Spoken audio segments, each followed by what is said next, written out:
At the outset of the tale, the concept of ranking was introduced, a system designed to assess an individual's position in life. It served as both a motivator and a measure, determining who received what and how people pursued satisfaction. Power, intellect, wealth, social influence, and occupation all played roles in establishing one's worth. With the sophistication of modern tools and systems, an era had evolved into one where everything could be measured, compared, and assigned value. Amid this framework, the quiet beginning of a young boy's journey unfolded. He stood at a crossroad, uncertain of what lay beyond, unable to see the shape of his future. In a quiet little village of Tully, where life moved at a gentle and predictable pace, a boy named Loue worked diligently in the woods, chopping down wood. Each movement of his axe echoed his enthusiasm, the sharp rhythm revealing not just youthful energy, but a contentment in action. His expression shone with quiet joy, a subtle celebration of effort and routine. 16 years of age, Loue bore the strength of adolescence, and his hands were already calloused with the labor of responsibility. A nearby villager approached and asked him to sharpen a sword. Without hesitation or question, Loue agreed, nodding with calm certainty. As the exchange concluded, a girl named Yuna appeared, and she struck the man with a swift kick and chastised him sharply, berating him for his constant reliance on Loue. Her tone carried a natural authority, and at 16, she radiated a fierce and commanding presence.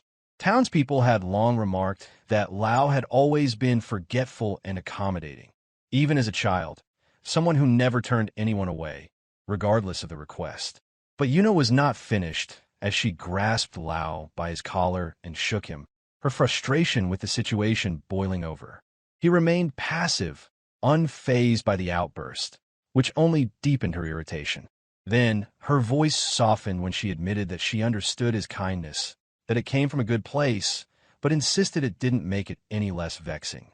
At that moment, a wide smile lit up her face as though a sudden idea had sparked.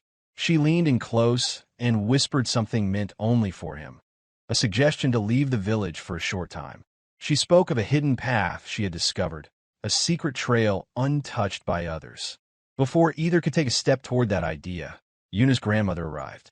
A stern, commanding figure with eyes that brooked no defiance, she delivered a firm denial. Leaving the town had long been forbidden, and she made it clear that the rule was not up for debate. Yuna protested, her words laced with frustration, but the old woman remained stern in her words. She commanded the men of the village to seize her granddaughter's arm and pulled her away. They came in and restrained the girl, preventing her from lashing out. The grandmother declared that Yuna's behavior needed close monitoring, her recklessness a danger that demanded vigilance. Just then, another villager approached Loue and asked for help in fetching water. Loue agreed without resistance. Observing both teenagers for a moment, the man noted how different they seemed, despite their similar age and the fact that they were the only ones that young in the village. He looked directly at Loue and encouraged him to rest more often, to consider his own desires instead of always putting others first. To the man's surprise, Loue respectfully declined the advice, expressing a quiet determination to keep helping. His memories drifted through his mind, memories of the townspeople who had taken him in after his parents' passing. He had been embraced not as a stranger, but as one of their own. Their warmth and kindness had become his foundation. Even now, they looked out for him as if he were their blood. That sense of belonging was not lost on him. With silent resolve, he vowed to repay their care in the only way he knew, by being there for them, always. The village and its people had become his anchor. Moved by Lau's words, the man offered him a room in his home, but Loue gently declined. He explained that he still lived in the house his parents had left behind. That place held memories, and it felt right to remain there. Deep inside, he repeated a quiet truth to himself, that the people in Tully meant everything to him. Somewhere else, Yuna now sat confined inside a wooden cage. Her gaze stared longingly at the open world beyond. Her voice rang out in protest as she called for her grandmother, pleading to be released. The old woman stood nearby, watching her with narrowed eyes, muttering disapproval. She criticized the girl's stubborn nature and lamented that she wasn't as calm or agreeable as Loue. Yuna pressed for an explanation. Why? she asked, was the idea of leaving the village treated like a crime. The grandmother's reply was cold. Traders came to town often enough, so there was no reason to expose themselves to the risks outside. But Yuna refused to let the argument end there. She insisted it wasn't about practical needs. It was about curiosity, about the desire to see the vast world beyond their small confines. There had to be more than what they had been allowed to see. The grandmother's tone darkened. She revealed that someone beyond the village borders bore a deep hatred toward them. The words froze Yuna. With urgency, she demanded to know who it was. Her grandmother, however, offered no details. She claimed that time would eventually reveal everything, and that Yuna needed to be patient and stay within the village. Elsewhere, Loue moved with practiced ease as he poured water into the well, the water rising steadily. He took a moment to scan the area, a quiet pause in his routine. Just then, a pebble hit the back of his head. As he turned, he spotted Yuna crouched behind a stone wall, her grin full of mischief. She gestured for silence, her escape both familiar and exhilarating. Loue stared in stunned disbelief, but she only laughed and declared that sneaking out had become second nature to her. She urged him to come with her, the excitement in her eyes unmistakable. They stepped away from the village together. Loue hesitated at first, his lips forming soft words of concern. He feared the reaction they'd face if caught, his voice low with anxiety over her grandmother's wrath. But Yuna reassured him. This time, it would be brief. They wouldn't stay out for long. Yuna informed Loue that she had something special to show him. Without delay, she led him into a lush green forest, its canopy alive with gentle light. She moved ahead eagerly, her energy pulling them forward, while Loue followed with quiet curiosity, his steps cautious yet attentive. As they continued, she mentioned with growing enthusiasm that they were nearing the place she had told him about earlier. Upon reaching the edge of the woods, the trees parted, and the forest gave way to an immense, breathtaking valley that stretched endlessly across the horizon. Yuna let out a joyful cry, overwhelmed by the grandeur of the sight. Her hands gestured highly toward the open landscape, her face lit up by sheer awe. The valley shimmered under the sun, vast and impossibly beautiful, and she stood there marveling at its scale. Loue stood beside her, visibly moved. He had never seen anything like it before. The vastness left him breathless, and he released a surprised cry, struck by the wonder of the moment. With her expression turning more serious, Yuna asked if he understood how the real world functioned beyond the village. Her question left Loue intrigued but uncertain, his brow furrowing in confusion. She then revealed an item from her bag, a secret book she had purchased from traveling merchant. The book, she explained, held rare information about the ranking system used outside their secluded village. Holding it with care, she described how the system affected nearly every walk of life.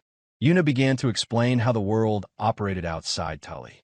Adventurers, transporters, healers, musicians, and countless others were all sorted and evaluated through ranks. Achievements were measured across many dimensions: strength, resources, influence, and even the sophistication of one's weapons. Individuals who climbed the system's ladder were known as ranked figures, the elite of their respective fields. Yuna spoke with intensity and admiration, emphasizing the constant competition, the struggle people endured to ascend through effort and force of will. The information was intriguing for Loue, whose eyes widened with dawning realization. The outside world, as described, followed rules completely unlike the ones he had grown up with. Yuna confessed that her dream was to become a ranked adventurer. She yearned to explore the world, confront challenges, cross paths with formidable opponents, and earn widespread admiration. Her voice rose with passion as she detailed the life she envisioned, full of missions, battles, and the joy of discovering the unknown.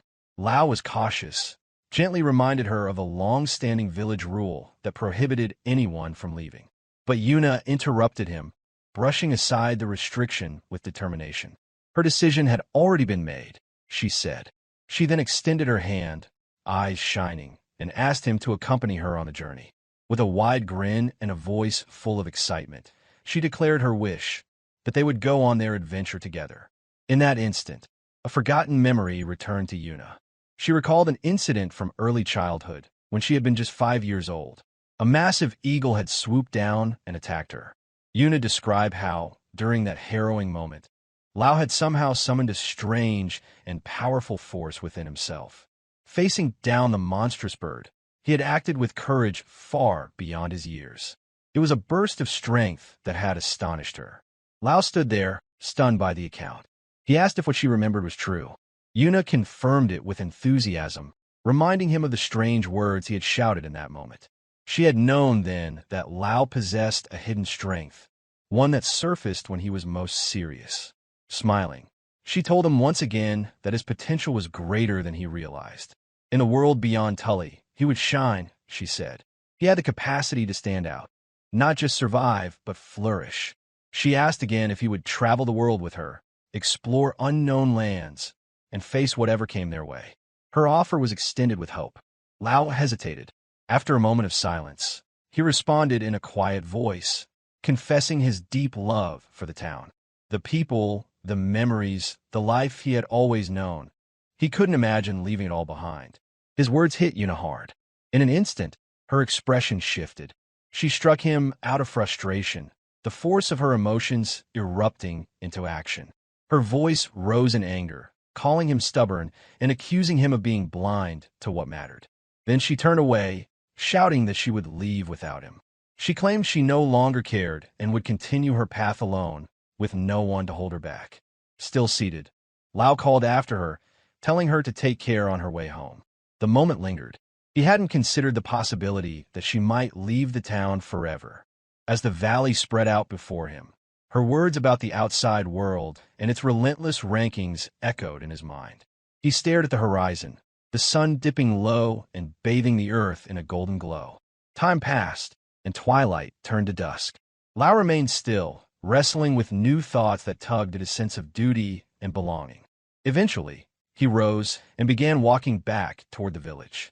As he traveled, something unexpected caught his attention. In the darkening sky, a strange shape appeared. It hovered, immense and ominous, unlike anything he had seen before. Its presence filled him with unease. Without warning, a blinding beam of energy shot down from the unidentified flying object. The shockwave hit with such intensity that Loue was thrown off balance. He struggled to comprehend what had just happened. The object, immense and alien, vanished suddenly just as fast as it appeared, and panic surged through him. Without hesitation, he ran, his only thought to return home, to make sure everyone was safe. He pushed himself harder, repeating silently that everything would be fine. The town would be there. The villagers would be there. Yuna would be safe. But when he arrived at the place where the village should have stood, dread flooded his chest. The town was gone. In its place was an enormous crater, wide and silent. The buildings, the paths, the lives, everything had vanished. Loue stood frozen, disbelief stealing the words from his mouth. Fear and confusion gripped his mind. He muttered unintelligibly, then shouted, calling for Yuna, her grandmother, anyone who might still be alive. There was no reply. His voice echoed into emptiness. No one answered. In his most shattered and desperate state, Loue saw an image of Yuna, smiling warmly at him.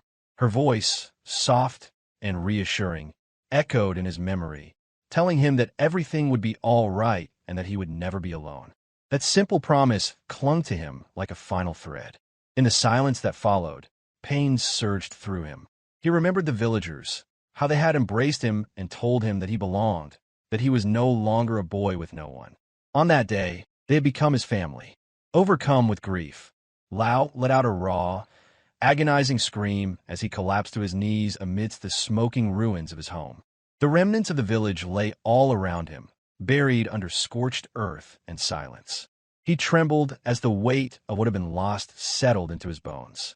Eyes wide and welled up, he searched for answers that refused to come. A bitter question left his lips. Why had this devastation fallen upon his people? Why had fate turned against them? It was then that he heard someone spoke up for being unable to do anything. He cursed his inaction, condemned himself for doing nothing as their lives were taken, for being too late yet again. A lone figure emerged from the distance, walking silently across the ruined landscape. The stranger came to a halt just above the crater, and stood still. He was observing Loue without speaking at first. The man immediately ran down toward the kid, stopping just right in front of him. When he finally spoke, his voice was calm and direct. He asked whether Loue from the village of Tully. Loue responded in a voice almost too quiet to hear. With sadness carved into every word, he confirmed that he is. The man studied him with a gaze that held more sorrow than surprise. He then informed Loue that the island that had manifested earlier, the strange floating structure, had already vanished. Confused by the mention of an island, Loue asked for clarification. He struggled to understand what the man meant, his thoughts spinning around the mysterious object that had appeared and disappeared in moments. Emotion overcame him. His voice cracked as he demanded to know what had happened to the villagers, his cries rising with desperation. In a firmer tone, the man replied that Loue needed to let go of the village. There was nothing to return to. He handed Loue a small piece of paper on which a destination was written. It was, he said, a place of safety, a final refuge. Rage overtook Loue. He pulled the man by the collar, his hands trembling with fury, and demanded the truth.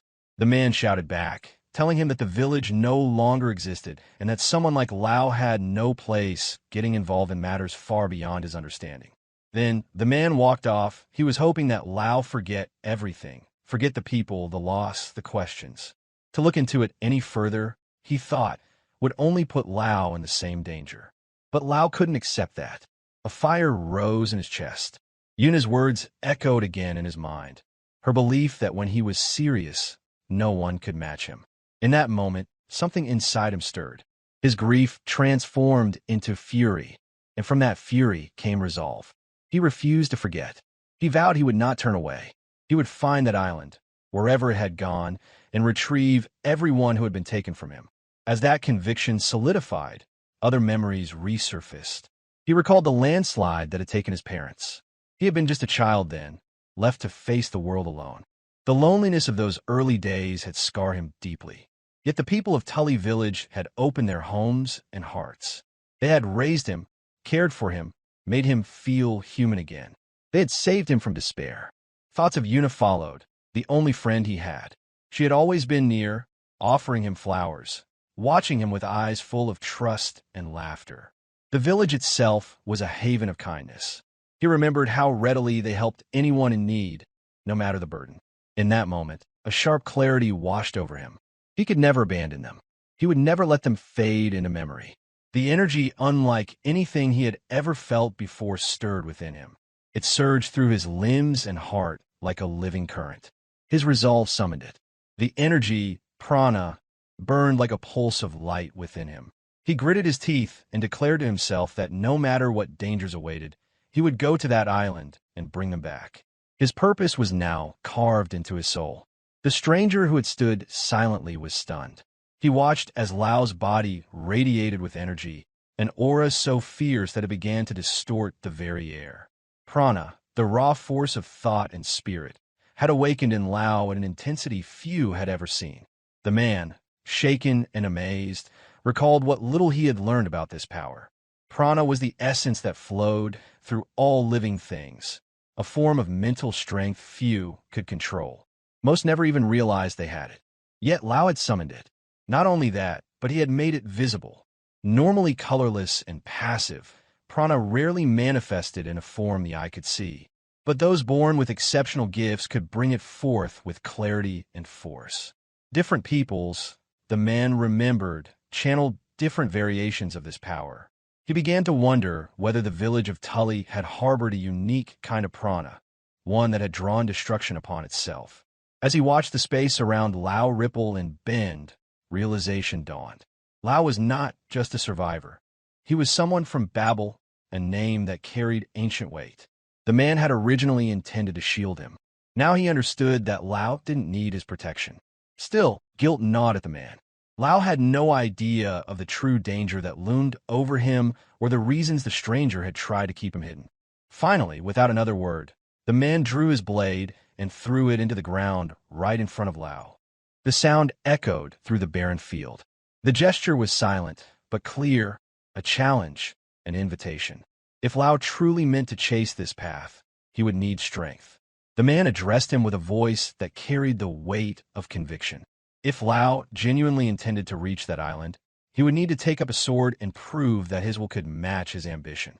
If he passed this trial, then the man would personally guide him, training him in stealth and survival, preparing him for the world that waited just beyond the edge of everything he knew. The man unsheathed his red, glowing sword and calmly instructed Loue to strike him with genuine intent, as if aiming to kill. There was no hesitation in his tone, only expectation. Loue nodded, and without another word, he lifted the sword that embedded into the ground. Loue stood tall, his body enveloped in a vibrant green aura. It pulsed with his unique prana, raw, unfamiliar, but full of strength. Across from him, the middle-aged man radiated crimson energy, his stance steady and battle-hardened. Without waiting, Loue surged forward, propelled by instinct and sheer willpower. His sword gleamed, poised for strike.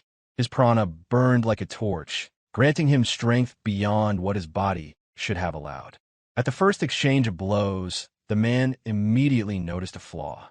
Lau's swordsmanship was unrefined, his movements awkward and inconsistent. Yet despite the lack of technique, every one of Lau's strikes carried terrifying weight. He moved as if guided not by training, but by something deeper, raw resolve and unbreakable spirit.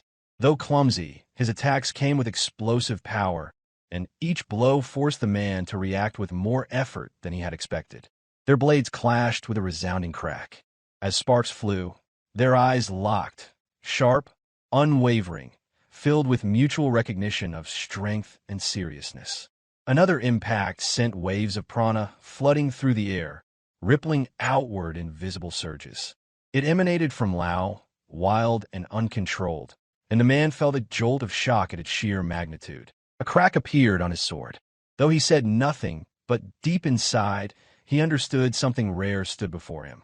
He whispered quietly to himself, recognizing that this boy was not ordinary. He was the real deal. Loue pressed on, refusing to slow, his face a mixture of fury and focus. Blow after blow, he drove forward. His inexperience with a blade did nothing to dampen the storm he summoned.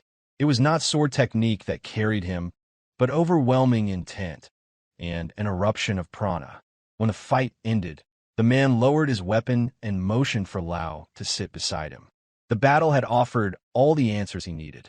In a steady voice, the man began to speak of the place known as Sky Island, or in another tongue, the Island of the Gods. He explained that this island typically floated above the sea, hidden from sight, but on rare occasions it manifested suddenly, unleashing destruction with no warning. His voice grew more somber as he admitted his many failed attempts to stop the island, each one ending in loss and regret. Then, lowering his gaze, he revealed something darker, a theory that those exposed to the light emanating from the island were not destroyed, but transported, taken directly to Sky Island. Lau's mind raced. He considered what might happen if he were to touch that light. The man answered without emotion, stating that the light was unpredictable. It offered no guarantee. Even if Loue survived, what came next remained a complete unknown. When Loue asked what path he should follow to reach the island, the man answered with absolute clarity. There was one straightforward route, to be ranked among the top 10 adventurers in the world. This was all new to Loue, so he asked the man to explain. Adventurers, the man revealed, were professionals tasked with exploring new lands, retrieving relics, and facing unknown dangers. Among the various roles in society, they formed the largest and most dynamic group. Yet within that vast order, the 10 strongest were feared and revered. These elite few were known as monsters, not for cruelty, but for their unmatched power and skill. He warned Loue that Sky Island had long been marked as one of the most dangerous places in existence. Many explorers had attempted to reach it, but few ever returned. The man's eyes narrowed as he posed the question directly. Knowing the risks, did Loue still wish to go? Without a pause, Loue answered that he did. His voice was steady, firm, without a shred of doubt. The man fell silent for a moment, watching him. Then, after a long breath, he stated his decision. He would train Loue for 1 year, no more. The training would be brutal and would focus solely on the sword. The rest would be up to Loue. After that year, he would have to climb the adventure rankings on his own. The man introduced himself as Adol, the highest-ranked knight in the world, humanity's strongest knight. When he asked for the boy's name, Loue responded simply and firmly. Adol then reached out and shook Lau's hand, adding with a half-smile that he would never go easy on him. He admitted, almost casually, that Loue was the first person to strike him with such force on their first clash. Loue met his eyes, unflinching and ready for whatever was to come. What followed would later be described by Loue as a year of hell. Training began with little ceremony and no mercy. Every day was a gauntlet of agony. Lau's hands and feet were soon covered in bloodied cuts and bruises, raw from endless drills. Muscles tore and bones fractured. The training grounds became a crucible. Pain was constant, failure a frequent companion.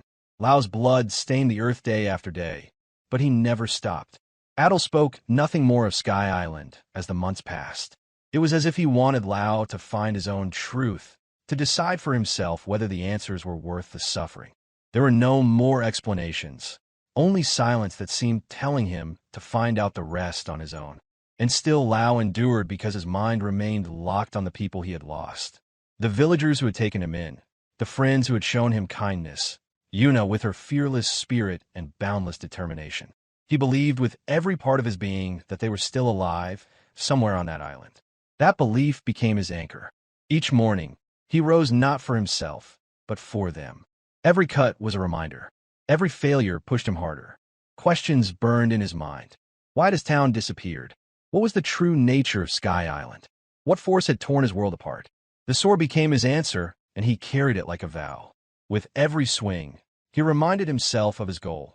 To rise through the ranks, to uncover the truth, to reclaim what he had lost. 1 year passed. Loue stood beside Adol atop a windswept hill, overlooking a landscape bathed in morning light. The past year had changed him. His body had hardened, his spirit sharpened. He no longer looked like a boy. He had been forged into something new. The wind tugged at their clothes as silence stretched between them. Then, without a hint of doubt, Adol asked the question that would define what came next, whether he was ready for the next journey. As he looked out across the horizon, Loue responded with calm conviction, stating he had been ready for a long time. His eyes remained steady, his expression serene. There was no doubt in his posture and no hesitation in his voice. The winds brushed past as he recalled Yuna's words, the one she had spoken before she vanished, when she had shared her dream of becoming a ranked adventurer and asked him to join her. That memory was etched deep in his heart. He remembered her restless eyes, always longing for a world beyond their village. She had dreamed of exploring vast lands, of climbing the adventurer rankings, of proving herself in places none from Tully had ever gone. Loue now realized that he was about to embark on the very journey she had once dreamed of. Her absence, once painful, had become a guiding light.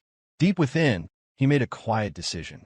If Yuna could no longer chase that dream, then he would carry it in her place. At that moment, Adol walked off. With a simple gesture, he told Loue it was time. He asked him to go forward. Loue responded with a firm and quiet tone, assuring Adol that he was ready. One glance was enough to confirm how much Loue had changed. He was 17 now, taller and stronger. A full year of relentless training had reshaped him in body and mind. Loue stepped into the world as Adol's disciple, humanity's strongest knight of the era. His journey toward the Sky Island had begun. The starting point of that journey was the kingdom of Baltir, where Lau's home village, Tully, was located. From there, the road led toward the grand royal capital, Trakista, a sprawling city where ambitions were shaped and destinies recorded. At the heart of the capital stood the Recognition Office, an authoritative institution responsible for maintaining and updating the adventurer rankings. Within the Recognition Office, in a cluttered room filled with papers, books, and reports, a young woman lay asleep atop her desk. Luke, her cheek was pressed against a stack of documents, and her breath rose and fell in a slow rhythm. Amid the peace of her sleep, someone repeatedly called out to her, trying to wake her up. A sudden jolt made her sit up in alarm. Despite the restless night, her eyes lit up as she exclaimed that she had completely overslept. A moment later, she was walking with a station worker in the hall when a worker asked if she had spent another sleepless night poring over ranking documents. She admitted that it was part of her duty to stay informed. The black-haired lady explained that working at the recognition office meant keeping track of rising talents and potential threats. Unlike her, she suggested, Luke should take better care of her health, especially given the weight of her responsibilities. The recognition office was not merely a bureaucratic entity. It was a network of experts tasked with evaluating adventurers worldwide. Their agents traveled far and wide, witnessing battles, testing skills, and assigning fair ranks based on performance and potential. Only a select few were permitted to hold such positions. Applicants faced extensive tests of judgment, knowledge, and combat analysis. It was widely considered one of the most difficult career paths, and acceptance was a rare honor. Despite this, Luke smiled modestly and reminded her colleague that she was still just a junior staff member. Promotions would require continued effort, but she was determined. When asked about her ambitions, she hesitated with a shy laugh and replied that she wanted to do many things. The lady teased her, suggesting that becoming the exclusive agent of a famous explorer would be the fastest way to advance. Luke's smile faded for a moment as she admitted that she hadn't found anyone who truly caught her attention yet. The lady laughed, blaming her high standards. Luke quickly countered that the issue wasn't her standards, it was the lack of worthy adventurers. She spoke with a certain passion, lamenting that the rankings had become stagnant. There was a time, she said, when competition burned hot and titles shifted often. Now the list barely changed. Without movement, rankings lost meaning. The black-haired lady shook her head and accused her of being obsessed with the ranking. Luke laughed, wholeheartedly and without apology. She acknowledged the accusation, calling herself hopelessly dedicated. But behind the humor, there was something sincere. Luke admitted that she was waiting, hoping, for someone new to arrive and shake the rankings, someone who could reignite the sense of wonder that once defined the adventuring world. As they left the office together and stepped into a wide room, they found it full of people. The place buzzed with energy as aspiring adventurers gathered for the registration test. Luke asked why there were so many this year. The lady explained that the turnout was unusually large, likely due to the recent classification of Azaban Forest as a high-risk zone. News of danger always attracted those seeking challenge and glory. As the crowd swelled, the two began analyzing potential candidates. The lady pointed out a cloaked figure, Aldarkus, standing with quiet confidence. This young man, ranked 753rd among mercenaries, was the leader of Red Wolf Mercenary, a well-known mercenary group respected across the kingdom. Next, she mentioned a young man named Eddie Markman, ranked 402nd in the archer class. Eddie came from a lineage famous for its archery mastery. It was said that his technique and speed were so refined he might one day break long-standing records. Beyond them, the pair observed others, an adventurer with a mysterious background, a knight whose armor bore the sigils of a fallen kingdom, and a navigator. The black-haired lady identified them all by rank and specialty with practiced ease. Their names, achievements, and reputations had already passed across her desk. And yet, despite all these notable figures, Luke's heart still searched for the one who could rise above them all. The lady complimented her ability to recall the rankings without even checking the records. Luke smiled and admitted it came naturally to her.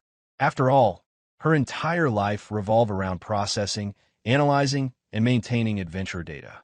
She grew visibly excited as she explained how coveted the adventurer title had become. It wasn't just prestigious, it was practical. Holding the official rank granted access to restricted regions and high-risk zones.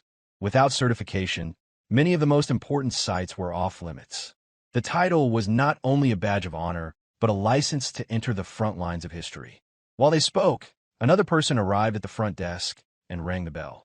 The lady in the white dress immediately walked out of the room to welcome the incoming guest. It was Loue who arrived at the front desk, and the lady greeted him warmly. Loue immediately conveyed his intent to register for the rankings. She walked him through the process. The recognition office managed registrations across the continent. Though rankings could be updated by any authorized agent during field evaluations, all first-time applicants were required to register directly at the central office. At that, Loue asked to register himself for the adventure category ranking. She informed him that he was in luck. The test was about to begin, and offered him a chance to join immediately. She took out a piece of paper for Loue to fill out and noted that there would be a registration fee of 3,000 del.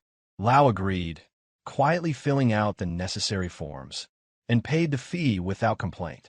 After he completed the documents, the receptionist handed him a small slip with his test number, 53. Once the transaction was complete, she thanked him and directed him to the waiting area. Elsewhere, Luke from earlier noticed Loue as he passed by. She remarked that many people still didn't seem to understand what the recognition office actually did. The lady chuckled, admitting that it had been a while since anyone had needed a full explanation. Luke offered to assist with the upcoming exam evaluations, saying it might be refreshing to handle indoor responsibilities for a change. Inside the testing hall, the black-haired lady began briefing the assembled applicants.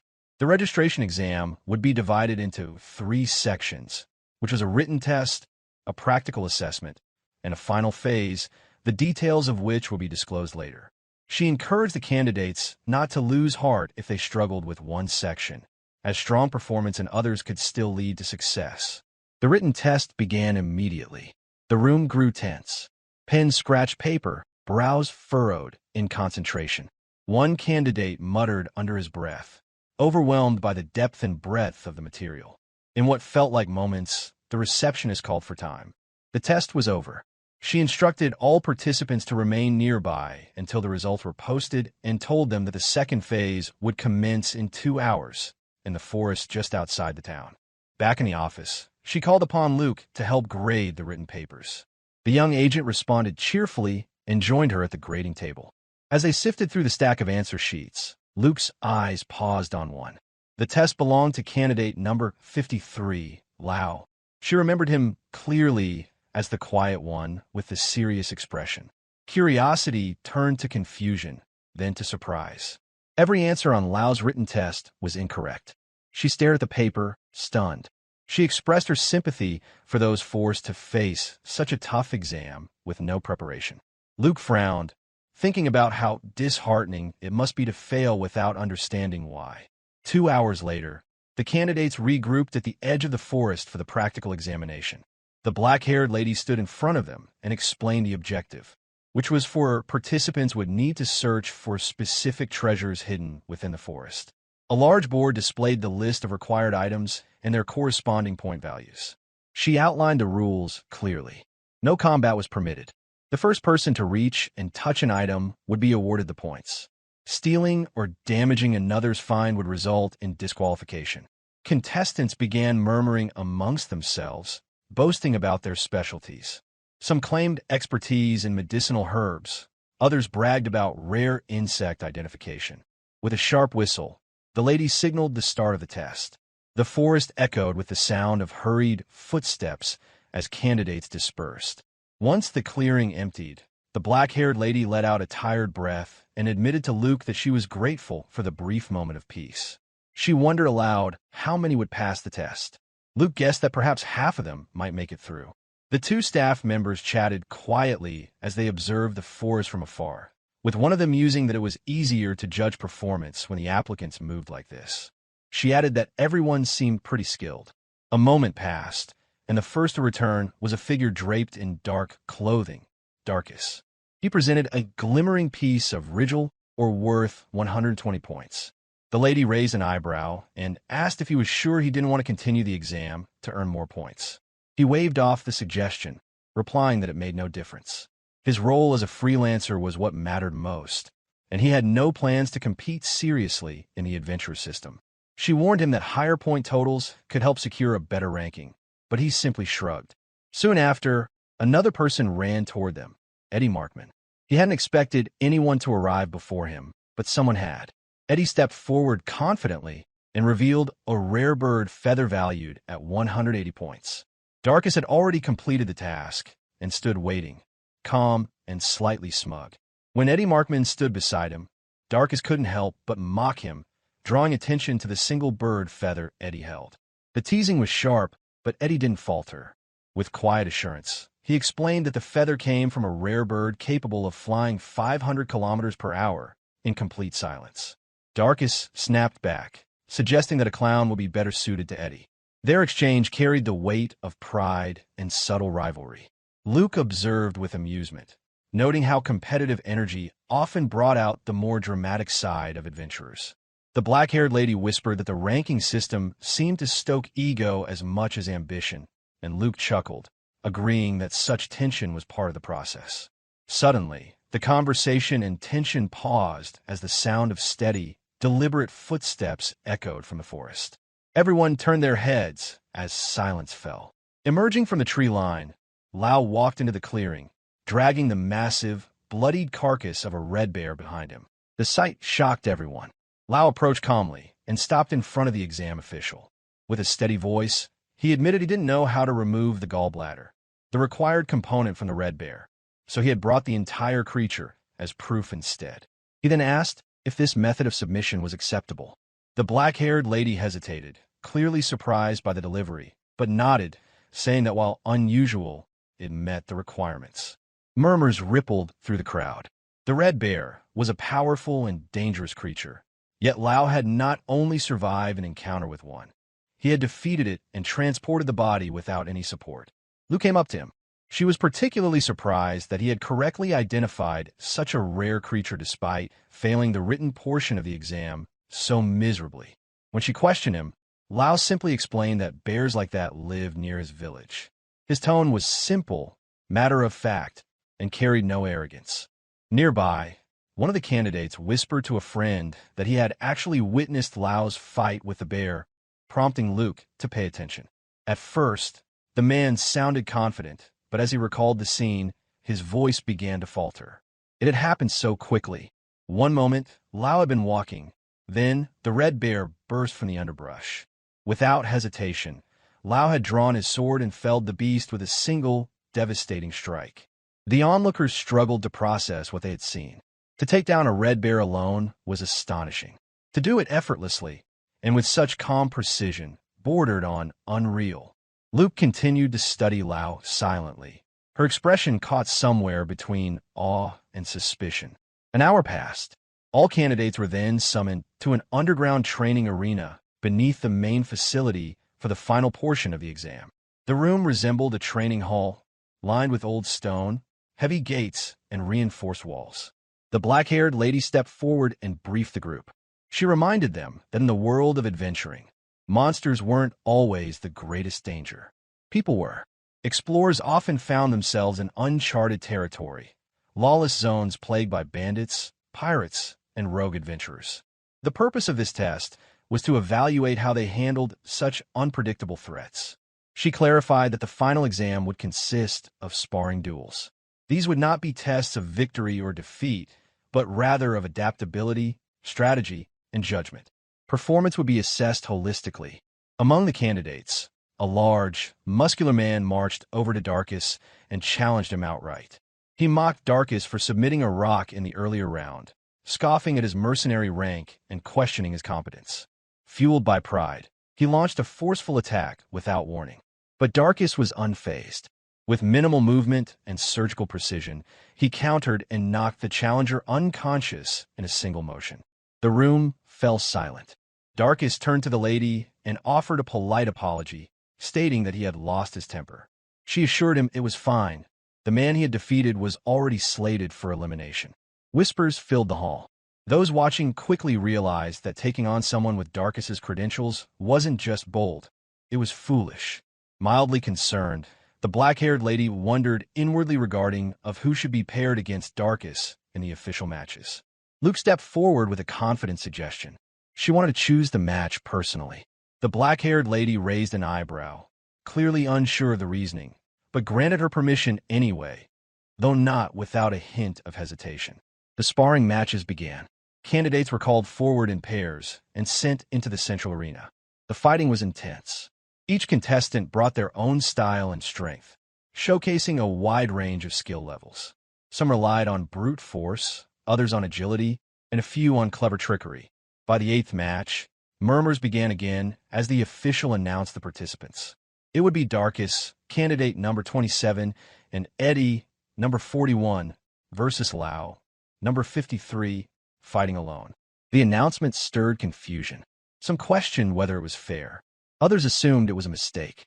Yet, Darkus responded with a quiet jab, noting that it wasn't the first time people had underestimated him. Eddie cracked his neck and rolled his shoulders, indifferent. Loue said nothing, already stepping forward into the arena. The black-haired lady was surprised and asked Luke if she was absolutely sure about this decision. Luke nodded firmly, her gaze intense. She mused aloud that her instincts might not be wrong. In her eyes, Loue wasn't just another participant. He was something else entirely. A force hidden in plain sight. A monster in human form. The arena quieted as the match was set. Spectators leaned forward. Officials readied their scoring boards. At one end stood Eddie, his posture honed by years of archery training. Beside him stood Darkus, leader of the Red Wolf mercenary group, whose exploits were spoken of across kingdoms. Together, they represented strength, skill, and experience. Opposite them stood Loue, calm, unflinching, alone. He showed no signs of doubt or hesitation. His shoulders were relaxed, his grip on the sword light but firm, his gaze fixed squarely on his opponents. Around the edges of the arena, the recognition office staff observed in silence, their eyes locked on what promised to be a fight none of them would forget. The stories about Darkus and Eddie Markman were well known, especially among those who followed the rankings.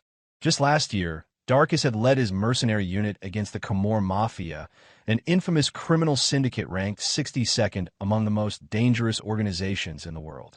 The operation had ended with Darkus defeating 7 of their top-ranking members, including the boss himself. His name was now etched in stories told around campfires and training halls across the continent. Meanwhile, Eddie Markman came from one of the most elite archer families. He was the heir of the Markman bloodline, and had shown remarkable skill with a bow from early childhood. Once ranked second among all shooters, his father had trained him personally. Among archers, Eddie's name carried both weight and respect. His reputation was built not just on lineage, but on undeniable precision and intellect. These two fighters, one a war-tested mercenary, the other a masterful marksman, now faced a third contender, Loue, the quiet and unfamiliar youth whom none of them had heard of. The match promised to be intense, with tension crackling in the air like a brewing storm. The black-haired lady raised her hand, her voice cutting across the crowd as she signaled the start of the match. All 3 fighters leaped into motion the moment the spar began.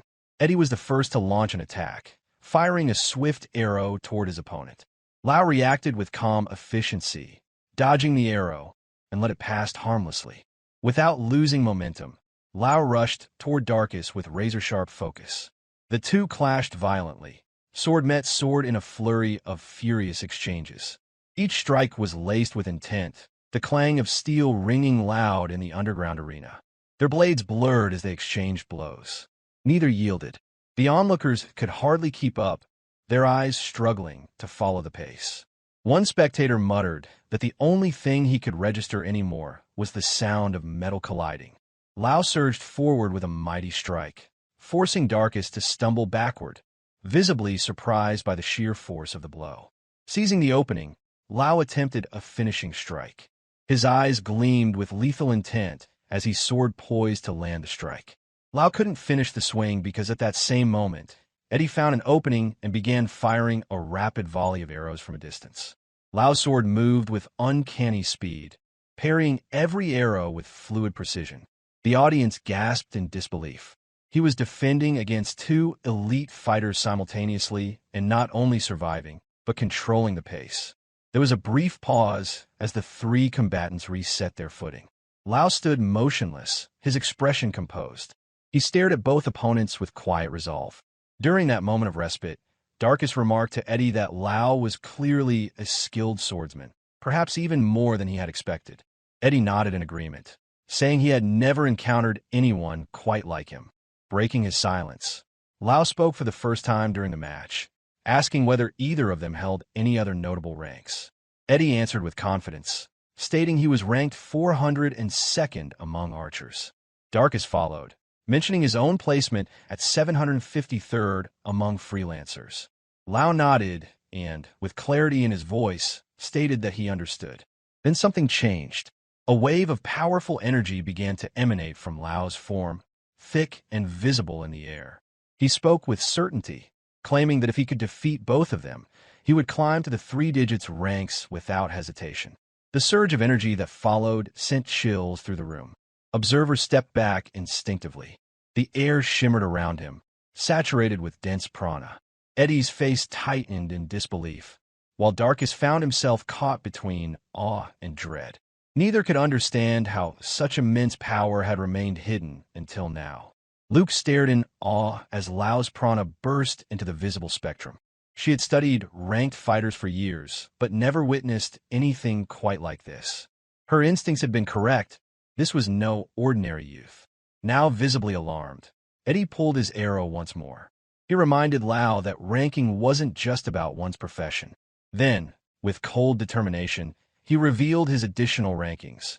Not only at 402nd among archers and 78th among expert marksmen. His declaration complete, he fired an arrow at Loue with deadly intent. Loue vanished from his position before the arrow even reached him. In the next instant, he was behind Eddie. A swift, decisive blow rendered Eddie unconscious, sending him crumpling to the ground without a sound. The crowd erupted into stunned silence. Loue turned calmly to face his remaining opponent. Now, without his comrade, Darkus stepped forward, regaining his composure. The match had taken an unexpected turn. Loue, who minutes earlier had seemed like the underdog, was now the only one standing unscathed. They circled each other slowly. Lau's posture was cold and unreadable. Darkus's breath slowed as he prepared for another clash. In an instant, Lau's form vanished. He reappeared behind Darkus, his sword cutting through the air in a deadly arc, aimed straight for the neck. But before the strike could land, Darkus's voice rang out, sharp and urgent, calling for Loue to wait. Lau's sword halted just in time. Darkus immediately dropped his weapon. He surrendered with a short breath and admitted he had no intention of risking serious injury. There was still work waiting for him outside the arena. Looking down at Eddie, still unconscious, Darkus remarked that it would be foolish to end up in the same state. His tone was light, but the resignation in his voice was unmistakable. Loue said nothing in return. He simply assessed the situation for a moment before sheathing his sword back into its scabbard. Darkus watched him closely, reading the stillness in Lau's eyes and the slight twitch of his fingers. It was then that Darkus fully realized what he was facing. This boy wasn't just talented. He was dangerous. He was a force entirely unlike anything Darkus had seen before. Internally, Darkus admitted he had no explanation for how someone so young could possess such overwhelming power. He stood there, shaken, thinking that this boy, this Loue, might truly be a monster cloaked in the body of a calm, nameless adventurer. The crowd whispered in astonishment, trying to piece together what they had just seen. Loue had entered the arena as an unknown. Now he walked away as the one who had single-handedly defeated 2 triple-digit rankers, each known across the continent. Luke still couldn't see Lau's true strength, yet her face blushed as she realized that Loue was, indeed, a monster. The black-haired lady then announced in a clear and commanding voice that the match had concluded, declaring contestant number 53, Loue, as the victor. The moment those words echoed through the hall, Luke abruptly turned and departed, ignoring the lady's call behind her. Left watching her retreating figure, the black-haired lady wondered aloud where she was rushing off to in such a hurry. She navigated swiftly through the corridors until she reached a restricted room filled with high-tech equipment and glowing terminals. Without delay, she began accessing the exclusive internal database reserved for official recognition office use. Her fingers moved quickly across the keyboard, and within moments, she had located the file. The profile displayed a name, Tully. Age, 17. Status, unranked. No previous records. No affiliations. No known criminal activity. The information startled her. It seemed impossible that someone who had demonstrated such overwhelming skill could have remained unnoticed until now. She stood frozen for a moment, processing the implications. The lack of any affiliations or prior evaluations only deepened her amazement. He must have come from somewhere far removed from any of their standard registries. This wasn't just unusual, it was unprecedented. Then, realization struck, and a grin slowly stretched across her face. What she had uncovered wasn't just a skilled adventurer. This was a hidden gem, buried in obscurity and now stepping into the light. Her heart raced with the thrill of discovery, and she couldn't contain her excitement. She whispered to herself in stunned joy, unable to believe what she was seeing. Where had this boy been hiding all this time? Without a second thought, she dashed from the room, calling out Lau's name, her voice echoing with determination. When Luke arrived back at the main hall, her gaze locked onto her target. Loue stood at the center, but she wasn't alone in her enthusiasm. A crowd had already gathered, other agents and recognition office workers, each attempting the same thing, offering to become Lau's exclusive agent. The sight stopped her in her tracks. Her excitement curdled into frustration. Luke had moved quickly, but not quickly enough. The others had seen what she saw and were now fighting to stake their claim. Disappointment flared in her chest as she scolded herself for not acting sooner. If only she had taken the time to properly check his credentials, she would have discovered him first. Meanwhile, Loue stood looking slightly puzzled amid the chaos. With a composed voice, he asked what it meant to have an exclusive agency. Luke immediately stepped forward, her earlier dismay replaced by resolve, and she began to explain. An exclusive agent, she said, is someone designated to oversee an adventurer's rankings and performance directly. Normally, an adventurer had to await official evaluations to change their rank, often dependent on office location and availability. But with an exclusive agent, that restriction was lifted. With them, rank adjustments could be made on the spot, wherever the adventurer might be.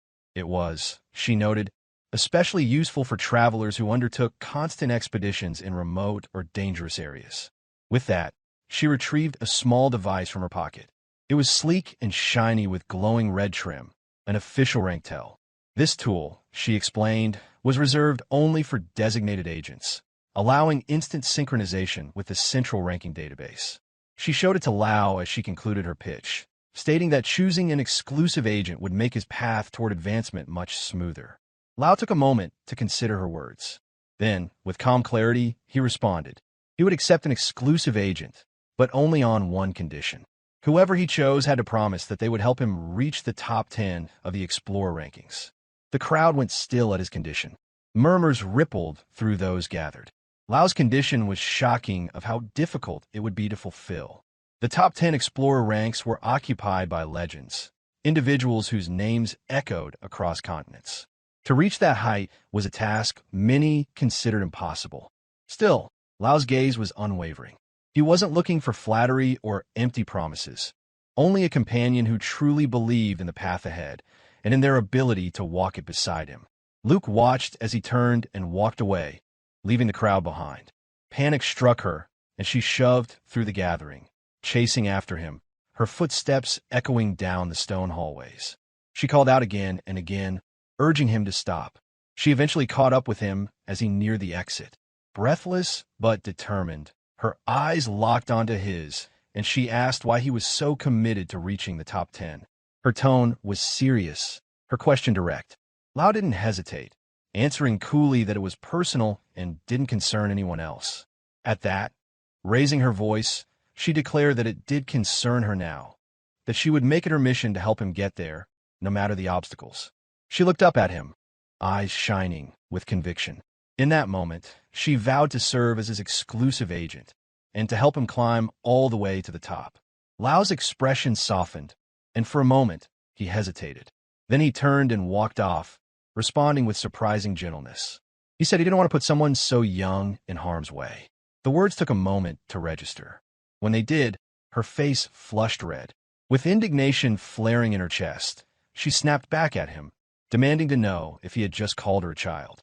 She revealed that she was a certified agent within the organization and insisted that Loue, despite his capabilities, was still just a child like her. Calmly, and without turning his gaze, Loue stated firmly that her age wasn't the reason he refused her offer. He simply wasn't looking to hire anyone. He didn't want to drag others into the burdens he had chosen to carry alone. Yet, the young woman remained undeterred. Her expression hardened with a confidence that cut through her earlier vulnerability. Her voice rose, not in anger, but with clarity and purpose. She declared that she had no intention of standing aside when she could act, insisting there was something she absolutely could do as well. With genuine passion in her voice, she proclaimed her willingness to risk her life if it meant aiding a cause that mattered. That, she said, was why she wanted to work with Loue, not just as an agent, but as a partner, united by shared conviction. Loue turned, and the two stood silently for a moment, facing one another against the vast cityscape, now painted gold by the setting sun. Her message had reached him. He listened closely, sensing that her desire to help wasn't superficial. It was fueled by a deeply personal goal. Her eyes gleamed with the same kind of intensity he had once seen in Eunice, when she had confessed her desire to journey into the wide world, even if it meant going alone. He thought back to the promise he made 1 year earlier to Adol, the goal that had driven him here in the first place. Meeting her determined gaze, he spoke in a quiet but unwavering tone, admitting that he, too, carried something he absolutely had to accomplish. Their shared need for purpose bound them in that moment, more than any formal agreement could. With a smile that carried both challenge and excitement, she extended her hand and told him she would see to it that he became one of the most vital names in the recognition office's records. With that, she introduced herself as Loue Media and promised to lead Loue to the top ranks. Suppressing a small smile, Loue introduced himself in return. The handshake that followed marked the true beginning of their partnership. Later, the scene shifted to a modest house she had rented as a temporary base. She gave Loue a warm tour and asked, with hopeful excitement, whether he found the place acceptable. She explained that it was only rented for a few days, just enough to serve as a starting point. Loue thanked her politely, acknowledging her competence in handling the arrangements. She dismissed the praise with a bashful gesture, though a flicker of frustration showed at his indifference. Still, when Loue hesitated to commit and proposed a 1-week trial period instead, her reaction was swift and intense. Outraged, she raised her voice and vowed that she would prove herself within that time. She even mimicked Lau's quiet tone and mockery, determined to show him just how serious she was. Loue responded without any enthusiasm, which only made her more annoyed. She told him not to act like none of this mattered. Then, crossing her arms with a dramatic sigh, she remarked that someone as powerful and sharp in battle as Loue seemed almost clueless when it came to day-to-day life. Loue calmly admitted that he'd heard that before. Their conversation was interrupted by the sudden arrival of Data. With excitement, she pulled out her ranked device and informed Loue that his official test results had arrived. According to the initial report, Lau's adventurer rank was listed at 2,728th. She congratulated him, assuring him that it was a strong foundation for advancement. Loue had expected something far higher, perhaps even a triple-digit ranking. This puzzled her, until he explained that both Eddie and Darkus, his opponents during the test, held ranks in the low hundreds. Based on that, he had assumed his own standing would be closer to theirs. Loue then offered a critical explanation. The adventure category, she said, was one of the most saturated and competitive fields within the recognition office. It required more than strength. Strategy, experience, and versatility mattered equally. Using the rank tell, she accessed Lau's expanded report. His explorer rank remained at 2,728th, but his ranking as a swordsman stood at an astonishing 58th. Loue asked whether that number held any special meaning. She explained that a rank of 58th signified elite-level capability, something that few achieved and even fewer maintained.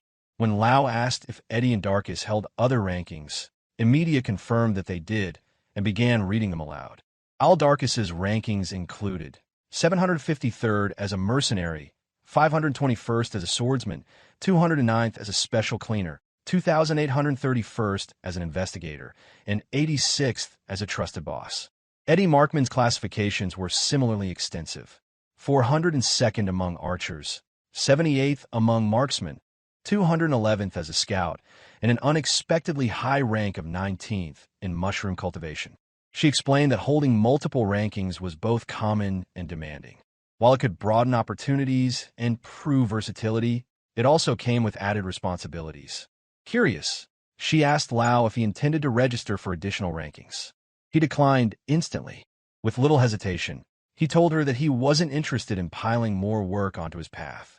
The worker smiled knowingly, noting aloud that she was beginning to understand the kind of person Loue really was. She then summed up his objective without ambiguity. Lau's sole focus was to rise through the Explorer rankings as quickly and efficiently as possible until he reached the top 10. Then, her expression shifted. With a spark in her eye, she pointed skyward and spoke with certainty. She believed Lau's true goal was to reach Sky Island. Loue remained silent, listening to her with steady patience. No interruption came from him as her words gradually revealed her thoughts. When she was done, he asked how she had known his goal. Her response was calm and matter-of-fact. Only adventurers ranked in the top 10 were ever granted access to the island. Then she turned the question around, asking if he would be willing to reveal his reason for seeking the island once their trial partnership had ended. He agreed without resistance. In turn, she promised to share her own reasons when the time came, though she warned that her situation was difficult to explain, especially to someone unfamiliar with the inner workings of the ranking system. Her tone grew subdued as she hinted that her pursuit involved uncovering the darkness behind the rankings. A chill passed through the air between them. Yet when Loue asked for clarification, she waved the comment off, downplaying its importance and moving on. Her focus shifted quickly. She asked how someone like him could possess such strength and mastery with the sword. His answer was direct and plain. He had spent the past year as an apprentice to a knight. The moment he mentioned the name Adol, her body stiffened in disbelief. Her hand shot forward, grabbing him in stunned urgency as she asked if he truly meant Adol, the top-ranked knight, the strongest in the world. He replied that Adol had once described himself in similar terms. His nonchalance only deepened her surprise. She spoke quickly, explaining how Adol was a legendary figure across the continent. No, not just for his strength, but for his solitude. He had never before taken a disciple. Rumors had long circulated that he might choose a successor among the elite young knights, but no one believed such a thing had truly happened. And yet here stood a boy claiming to be Adol's apprentice.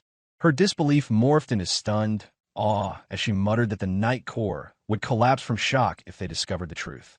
Unmoved by her reaction, Loue recalled having once asked Adol whether he was really that great. Her answer came with a beaming expression. Adol, she said, was not just great. He was the greatest hero and most powerful warrior the world had ever known. Lau's response was casual. He mentioned that he had once struck Adol with his sword. Her eyes widened in horror, and she cried out that such a thing was impossible. The words left her reeling. Emilia stared at her device, speechless, wondering how someone could deliver such outrageous claims so casually.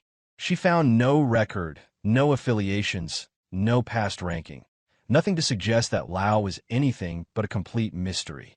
Her thoughts turned serious as the pieces refused to fit.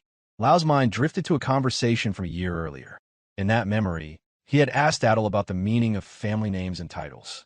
Adol admitted it was a foreign concept to him, but recommended that if Loue truly wanted the fastest path to Sky Island, he should adopt the name of Tully.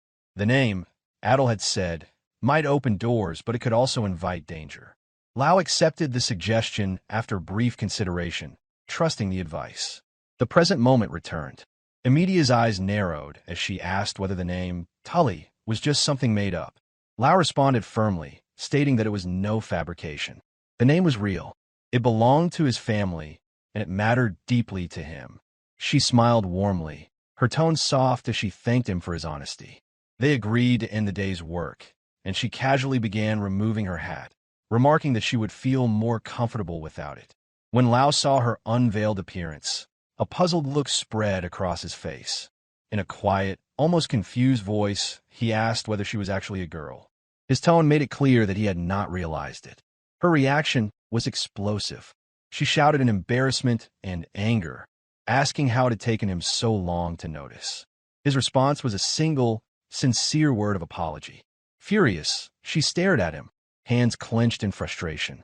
With exasperation in her voice, she demanded to know if that was truly all he had to say. The exchange ended with an air of comical tension hanging between them. The next morning brought with it the hum of city life beneath a calm blue sky. Emilia sat reading a newspaper, lost in its pages with a look of focus. As Loue descended from the upper floor, Emilia greeted him and remarked that he had woken early. In his mind, Loue noted that he had only come down for drawing water. which was only confusing Emilia. When he caught sight of her, he paused, exclaimed that it wasn't important. They exchanged morning greetings. She invited him to join her for breakfast, and with cheerful enthusiasm, she placed her hat back on. Her voice rang with determination as she declared that today would mark the beginning of their shared journey. Their first meeting to plan his ascent into the top 10 would soon begin. Later, in a simple restaurant tucked within the city's quieter streets, she explained how one advanced in the adventurer rankings. Most promotions, she said, came through discovery and development efforts. She elaborated. Adventurers gained recognition by exploring unknown territories or building and improving settlements. While optional, quests were the most reliable way to climb.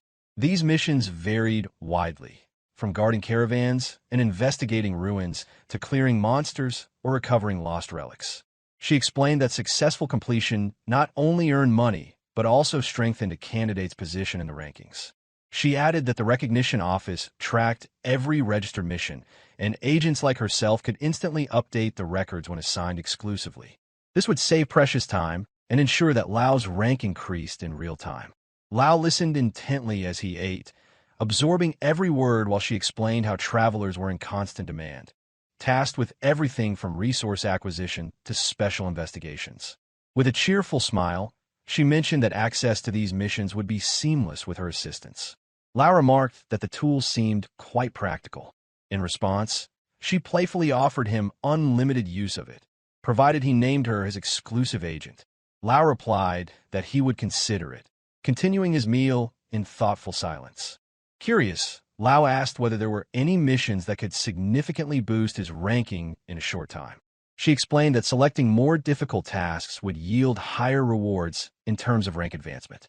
Without hesitation, Loue scanned the list and selected the most challenging assignment available: to locate a lost treasure within the submerged Lokiana temple, ranked as the 7th most dangerous area on record. Her reaction was immediate and alarmed. She strongly objected, insisting that the task was far too advanced for him. She urged him to reconsider, warning that the temple posed real threats and could easily claim his life. Despite her growing concern, Loue remained firm. He explained that he needed to challenge himself in order to understand his own limits. Emilia pleaded once more, asking him to trust her expertise and judgment as a certified agent. But Lau's eyes held a resolve that would not waver. He reminded her that Sky Island was the most perilous place in the world, and returning to safety was no longer an option for him. The weight of his words hit her hard, and for a brief moment, she stood frozen under the burden of his determination. Internally, she wrestled with frustration, recognizing that he was stubborn to a fault. She began thinking of ways to change his mind before something irreversible happened. Before she could speak again, an unfamiliar voice interrupted them, asking in a light-hearted tone if there was some sort of disagreement. Emilia immediately recognized the newcomer as Loue. Her reaction was filled with shock. The man smiled at her, noting that it had been quite some time since they last crossed paths. When Loue asked who he was, Emilia quickly identified him as Loue Blowerward, a formidable adventurer currently ranked 11th on the Explorer list. Lau's eyes widened at the name. Adol's words echoed in his mind, reminding him that those near the top of the Explorer rankings were monsters in human form. Loue now understood that the man before him was one of those very monsters, barely a single rank away from gaining entry to Sky Island. Seizing the moment, Emilia turned to Loue with excitement and declared that his timing was perfect. Without hesitation, she requested a favor. Then, spinning around to face Loue, she suddenly shouted for him to fight Loue in a duel. The scene shifted to a dueling arena. Loue stood ready to face the 11th rank monster. Loue came on the opposite side, weapon in hand, and apologized for the delay. He explained that he hadn't expected anyone to challenge him and had to borrow a weapon at the last minute. Despite that, he believed it would serve well enough for the match. Loue stood with calm seriousness, introducing himself with quiet formality. The atmosphere around them shifted as both men prepared to clash. One a rising mystery, the other a known force standing at the threshold of legend. Loue responded with an easygoing remark, saying that adventurers didn't need to speak with such seriousness and that natural conversation suited their kind better. Loue turned to Emilia. He praised her skill and reliability as an agent who had once managed his ranking with remarkable care and expertise. According to him, Emilia stood apart from other agents due to her deep passion, vast knowledge, and diligent attitude toward her work. Because of that, he said he was more than willing to help in any way she asked. As he prepared himself for battle, Loue remarked that Emilia had asked him to teach a stubborn rookie a proper lesson. Though, judging by her expression, it was clear she held some affection for the young challenger. Loue braced himself for the fight, aware of the immense strength radiating from his opponent. The energy surrounding Loue was sharp, spear-like, and gave off the impression that a single careless move could end the battle immediately. From the sideline, Emilia called out to Loue with visible excitement, encouraging him to take this chance to understand just how vast the world truly was. Loue remained silent at first, lost in his own thoughts, then acknowledged quietly to himself that if this duel was to test the world scale, he was prepared. The surge of prana building around him exploded outward, and he murmured aloud that he had long understood the immense size and force of the world he now stood against. On one side stood Tully, ranked 2,728th. Across from him, Loue, ranked 11th. Both faced one another in a clash of their own strength. Emilia raised her hand high and shouted to begin the match. They rushed forward at blinding speed, weapons clashing with brutal force. Sparks erupted and waves of energy burst from every impact. Loue struck with his sword, now infused with prana, unleashing a sharp gale that shocked Loue with its sheer power. As he dodged, Loue's thoughts raced. He recognized the infusion of prana in both Loue's sword and armor, noting how the boy enhanced his movement with each surge of energy. A flicker of familiarity passed through his mind. Something about Loue's swordplay felt familiar for him. For a moment, he considered the possibility that this was the saint's sword style of the great knights, a technique traditionally passed to only one successor each generation. He quickly dismissed the thought, believing it too improbable. Before Loue could delve deeper into his thoughts, Loue pressed in with intense force, breaking his focus and declaring in a stern voice that battle was no place for idle thinking as he moved behind Loue. The clash continued fiercely. Loue adjusted his spear to cover his back, blocking the incoming strike. At that, Loue jabbed back, musing on how relaxed he felt. This prompted Loue to grit his teeth before continuing. Exchanging powerful blows with deliberate precision, Loue maintained his relentless assault. Energy crackled around them as their weapons collided in rapid succession.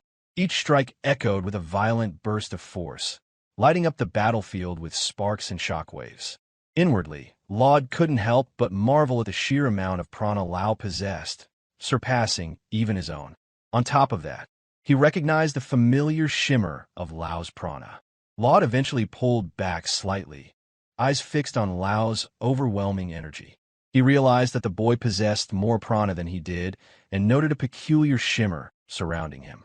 Curious, Loue asked Loue directly what race he belonged to. Caught off guard, Loue responded with confusion, unsure what was meant by the question. Loue pressed the issue, stating firmly that ignorance wouldn't mask the truth. This kind of prana, he said, was something one had to be born with. When Loue remained tight-lipped, Loue decided he would extract the answer through combat and began gathering power, preparing his spear for a devastating counterattack. Loue asked a pointed question, wondering aloud whether Loue could use incantations.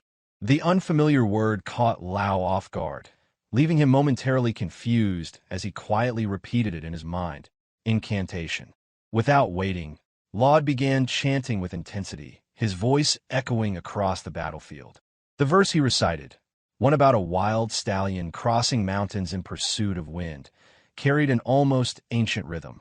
As his words filled the air, an immense surge of energy began to rise around him. A golden aura erupted and spread outward, radiant and overwhelming, leaving Loue momentarily stunned by the raw power on display. The chant continued, gaining in strength and rhythm, and in its wake, glowing spears began to manifest and hover in formation around Loue. The ritual, full of intensity and pressure, made it clear that he was preparing for an overwhelming attack. Loue's eyes fixed on Loue, urging his sparring opponent to answer in kind. He warned him bluntly, Without an incantation of his own, he would surely die. His voice was grave and certain, underscoring the seriousness of the threat. The battlefield now pulsed with volatile energy. The aura pressed down on everyone present, stirring a sense of unease and anticipation. Loue remained focused on Loue, waiting to see how he would respond. Seeing the sheer scale of the magic being readied against him, Lau's expression turned tight, his jaw clenched in quiet resolve. The moment came swiftly. Loue commanded his spears at Loue, each one forged from the golden prana he had summoned. With a single motion, a storm of radiant spears launched forward, cutting through the air in a thick barrage. Stunned by the magnitude of the assault, Loue sprang into evasive motion, weaving between the incoming streaks of deadly energy and deflecting all he could. Despite his agility and speed, the effort showed in his eyes. A few spears grazed him. Loue remarked aloud that no ordinary blade could repel the force of his incantation. He flicked his fingers again, releasing a second volley of glowing spears that struck with pinpoint speed and relentless power. Loue continued his desperate maneuvers, avoiding each burst with incredible precision and instinct. When the barrage finally ceased, Loue stood still, catching his breath. His body was worn, but his focus had not broken. His mind drifted momentarily to a memory of his training, Adol's firm voice instructing him on prana control. Back then, Adol had told him that his prana remained too unstable. In time, Adol had explained he would gain the ability to use advanced techniques, but only once he achieved true control. When Loue had asked what kind of techniques he could expect to learn, Adol responded simply, promising to begin with the most basic one. That day, Adol had demonstrated a move known as the lightning blade. It was deceptively simple in form, but carried enormous speed and power. Remembering that moment, Loue now deployed the same technique. His prana covered the length of his sword, bright and unyielding. His gaze remained sharp, focused on his opponent ahead. In that instant, he released a gale of green prana that streaked toward Loue with deadly precision. The speed of the strike startled Loue, forcing him to react quickly. He spun his spear to block, barely deflecting the high-velocity blow. The force of it reverberated through his arms. Before he could recover fully, Loue closed the distance and pressed the advantage, pushing forward with a relentless and aggressive assault. Loue responded by summoning another barrage of golden spears. This time, his spell conjured an even greater array of glowing spears, surrounding him in a protective barrier. The intensity of the battle escalated again. Their energy techniques collided violently, producing a deafening explosion of light and shockwaves that tore through the space between them. As the dust cleared, Loue found himself reeling from Lau's previous strike, a lightning-fast hit that had been nearly invisible to the naked eye. Despite being caught off guard, Loue quickly regained his composure, recognizing the danger he was facing. With renewed urgency, he countered with a precise strike using his spear's advanced technique. Throwing the spear in his hand, a focus-powered strike aimed directly at Loue. Still recovering from the explosion, Loue was momentarily overwhelmed by the swiftness and impact of Lau's retaliatory move. The sheer strength from Loue sent Loue crashed off course. As he flicked his fingers, Loue firmly stated that the wall ahead was still too high, a barrier too great for him to overcome, no matter how fierce his efforts.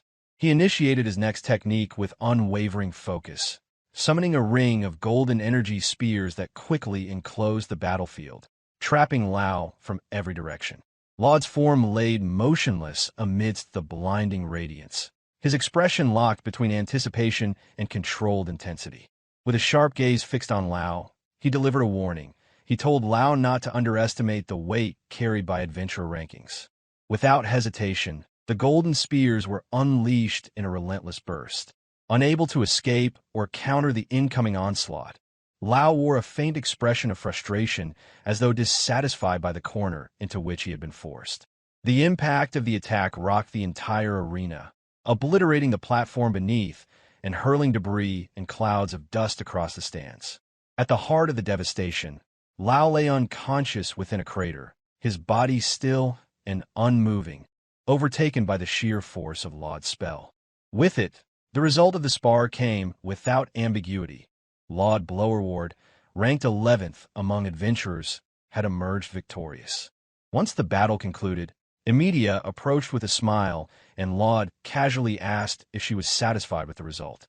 Responding with a faint smile, Emilia admitted that she was. She thanked him sincerely for the help, adding that the fight had helped Loue gain a better understanding of the realities he faced. Loue replied calmly that she was quite skilled at spinning words. He then turned serious, walking off as he expressed his understanding that she truly believed Loue could have won. Quiet and thoughtful, Emilia answered that she had only believed it was a possibility. It wasn't the fact that Loue had been trained by the renowned knight Adol that shaped her conviction. It was that Loue claimed he had reached Adol with his blade. She hadn't expected Loue to recognize it so quickly. Loue expressed that he had indeed noticed Laue's sword moves. The lightning-swift sword strike Loue had unleashed was unmistakably part of the sacred and clandestine saint sword style, a technique passed down exclusively to a single successor in each generation. With voice laced with confusion, Loue questioned aloud what was happening. He noted that such a revered style was meant only for knights, and Loue, being merely an adventurer, possessing that skill, could easily be perceived as a deep insult to the knightly order, as though something sacred had been stolen. Emilia reacted strongly to the revelation, exclaiming that she had to ensure Loue would not come into contact with any knight rankers from that point forward. Loue agreed with the sentiment, acknowledging that if Loue encountered the wrong knight, the consequences could be deadly for both of them. He suggested that Loue consider registering as a knight, believing that such a move would avoid unnecessary conflict and make their path far smoother. The concern on Emilia's face deepened. She was clearly weighing Laude's words, visibly unsettled but still silent.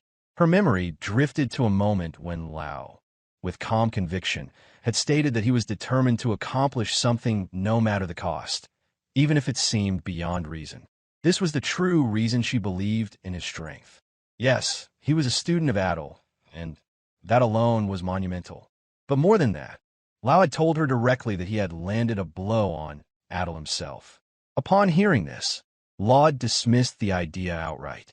To him, it sounded impossible, especially considering Lau's current level of experience. His disbelief mirrored Emilia's original reaction, but she then recalled that Loue wasn't the type to fabricate such a claim. She also reminded Loue that he had agreed to the same logic earlier. Loue grew quiet, contemplating the situation. The saint's blade style had been a startling revelation, but what had truly unsettled him was the faint, otherworldly shimmer that lingered around Loue during battle. There was something beyond training, something hidden, wrapped within that energy. It hinted at a deeper mystery yet to be unraveled. Suddenly, Emilia asked if he had noticed anything else. Without hesitation, Loue revealed that Loue had also shown signs of knowing how to invoke incantation-based spells. His tone was careful, but there was a hint of unease in his admission. He added that had Loue fully activated such incantations during their battle, the outcome might have been very different, and he might have been lost instead. The scene shifted, revealing Loue inside a house, his body now reduced to the size of an infant. The one caring for him sat close by, his mother watching him with gentle concern. At the same time, a lullaby-like story was being sung in a soft, soothing tone in an effort to lull him to sleep. As his mother, gently caressing him, an elderly woman from their village entered abruptly. Her expression turned stern as she questioned the song being sung. With clear disapproval, she warned that such a song was forbidden. It was considered the worst of all things and had no place in this house. She declared that their people had remained trapped, unable to return to the outside world, solely because of that poem. If even a fragment of it surfaced again, she warned, her own actions might become dangerously unpredictable. She urged the young mother to remember her words, adding that it would be wise never to sing the poem again. With a whisper of regret, Lau's mother offered an apology to him. At that moment, Loue opened his eyes. His body was covered in bandages, his frame weak and riddled with wounds. The marks of injury were fresh, and the pain etched into his face reflected the toll of what had passed. As his eyes searched the dim room, he asked what had happened. A familiar voice responded. Emilia, sitting beside him, remarked that he had finally awoken. She explained that this place was the Recognition Bureau's infirmary, a sanctuary where injured individuals were brought to be treated and restored. It was a place of healing and recovery. She told him he had been asleep for a very long time, an entire day in fact. Loue seemed surprised, questioning if he had really slept through the entire day. Emilia confirmed this, explaining that his body had been wrapped in bandages, his injuries cared for, but there was more to it than that. What stood out most was the doctor's diagnosis. According to the medical assessment, the problem wasn't just physical. Loue carried a great deal of emotional and mental strain. His mind had been weighed down by numerous unresolved burdens, which had built up over time and eventually caused him to collapse. Emilia admitted she didn't know what exactly he had been carrying, but noted that it was clearly something heavy, something that made him angry and restless far too often. She urged him not to push himself too hard here. Instead, she encouraged him to learn how to manage and center himself. Loue remained puzzled, unsure of how the doctor had come to such a conclusion. Yet, as his thoughts drifted to the past, he began to acknowledge the truth in those words. He admitted, quietly, that he had indeed been carrying a great frustration on his mind for far too long. Still, Emilia looked at him thoughtfully and moved closer. Her voice took on a more serious tone as she told him there was something important he needed to hear. She explained that there were certain arts, techniques of ancient origin, incantations that he must learn. Understanding them was essential. These arts weren't merely skills. They were unique methods of channeling and reawakening dormant power within. She asked whether he was already familiar with the concept of such techniques. Loue responded that he was not. With that, she began her explanation. She described the incantations as specialized prana through which old and hidden strengths could be drawn forth. Certain clans had mastered the use of these powers. Among them were those ranked highest, individuals capable of wielding abilities from the ancient bloodlines. Loue asked whether Loue was such person. Only those who bore this lineage could fully access the powers tied to that heritage. That meant his incantations was knowledge, an inheritance of legacy and power. These incantations was an extension of his lineage's strength. The knowledge of these arts was connected to the warrior of Blower Ward tribes. Emilia explained that these techniques were not just abilities. They were ancestral legacies passed down through generations. The Blower Ward tribe, she explained, was a combat-oriented race skilled in hunting, and they lived in the southern marshlands. Because the arts often passed down orally as poems among the tribes, they were called incantations. There's genetic component as well, she added, and it's usually difficult to acquire them later in life. Loue processed the revelation aloud, remarking that even Loue had access to such formidable techniques. Emilia believed that Loue, too, possessed such a gift. Even if he didn't yet understand it, the signs were there. She confided that she had long suspected this. His repeated use of strange powers, the innate strength he displayed, it all pointed to something dormant and deeply rooted. She believed without doubt that he harbored an ancient power within him, something he had yet to awaken. She asked him directly whether there was anything, no matter how small, that could hint at the nature of his hidden arts. Perhaps even a fragment of memory could serve as a clue to unlock the secret of his abilities. Loue paused, his thoughts drifting backward. In his memory, a distant scene surfaced. It was when he was very young, only a child, and in that hazy recollection, his mother was gently humming a song. That moment stood out as the only clear fragment of his early life. It was faint, yet familiar, and it stirred something within him. Reflecting on it, Loue admitted that perhaps he did know something, at least enough to suspect that there was more to his past than he understood. Upon hearing this, Emilia became visibly energized. She considered this a fortunate breakthrough. With this new information, she believed it would now be much easier to climb into the top 10 of the adventure rankings. Emilia expressed her determination to see Loue rise, to make him a top ranker. When she was done, she took out the rank tell. From it, she revealed a mission request that had come through. The request, she explained, was ideal for Loue. It aligned with his current state, and it could serve as the perfect opportunity for him to take his first real step into the competitive world of rankings. The scene displayed a vast forest, the Azaban Forest. The request involved an investigation of that area, and the forest itself was designated as Danger Zone number 48 in the system's rankings. It had also been classified as part of an ecological survey. Loue asked whether they were truly expected to conduct an ecological survey, study animals, examine their behaviors, and document every aspect of the forest ecosystem. Emilia confirmed that studying the environment was indeed part of the mission requirements. However, she added that several individuals who had ventured into the Azaban forest had gone missing without explanation. Emilia mentioned that many of those lost was in adventurers ranked at 800s, a rank high enough to suggest considerable skill and experience. And yet, even they had vanished. But that danger came with opportunity.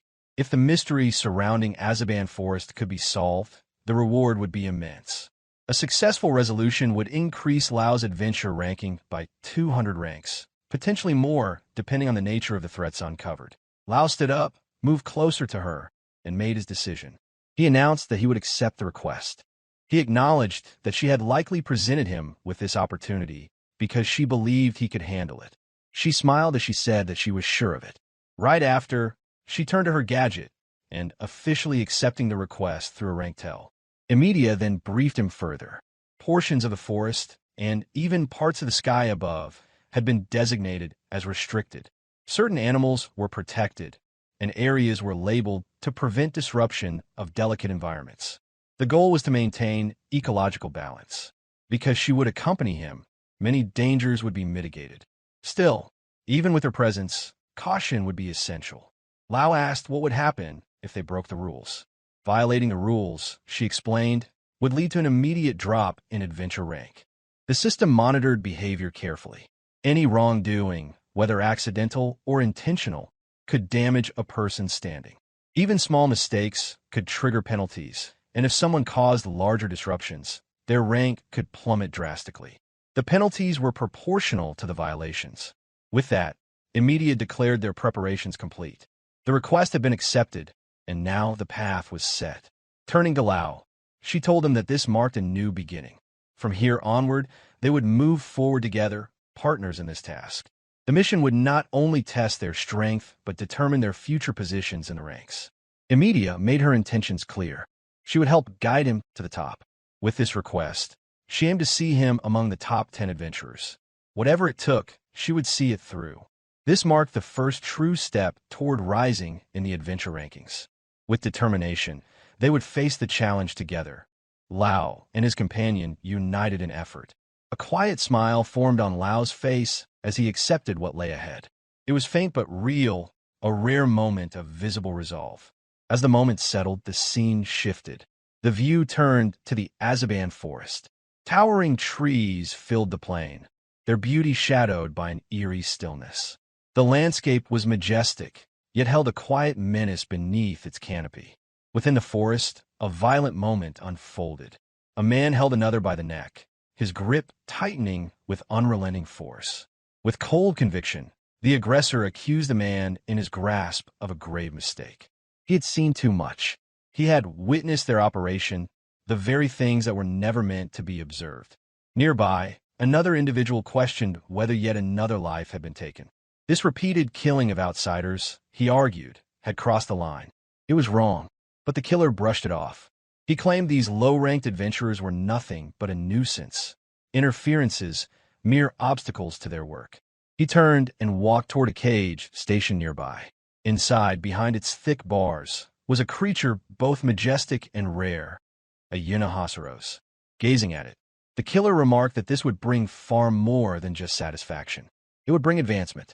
Killing a unicorn and selling its horn, he said, would skyrocket his rank. With the sale, he imagined rising to the level of a 3-digit ranker. The other man who stood behind him, Rosso Cruel, he held a certain presence, and his tone carried depth. He agreed that strength alone was not enough to rise in rank. Survival, persistence, and the will to defy injustice mattered just as much. Rosso seemed different, more principled. He acknowledged the unfairness of the system and the challenges faced by those who fought through it. He voiced his intent to support people like that. His appearance was striking, his hair resembling writhing serpents, alive and shifting like serpentine extensions of himself. The killer declared that if he surrendered this prime hunting ground, he would lose his shot at entering the top 100. He vowed to claim his place among the elite adventurers, and to do that, he had to control territories like this. His name was Dalcaniris. There was a harshness in his eyes, and his body radiated strength. Though his current rank stood at 672nd, his aspirations reached far beyond that. Dalcan was relentless. He broke into strange laughter. It wasn't joy, but anticipation. Something had changed. Perhaps it was the presence of the unicorn. Perhaps it was the thrill of the hunt. Whatever it was, his laughter filled the forest air, unsettling and wild. Before long, Loue and Luke entered the Azaban forest. Loue gestured toward the guard, who instructed him to proceed ahead and conduct a ranking check. Loue complied and handed over his identity card.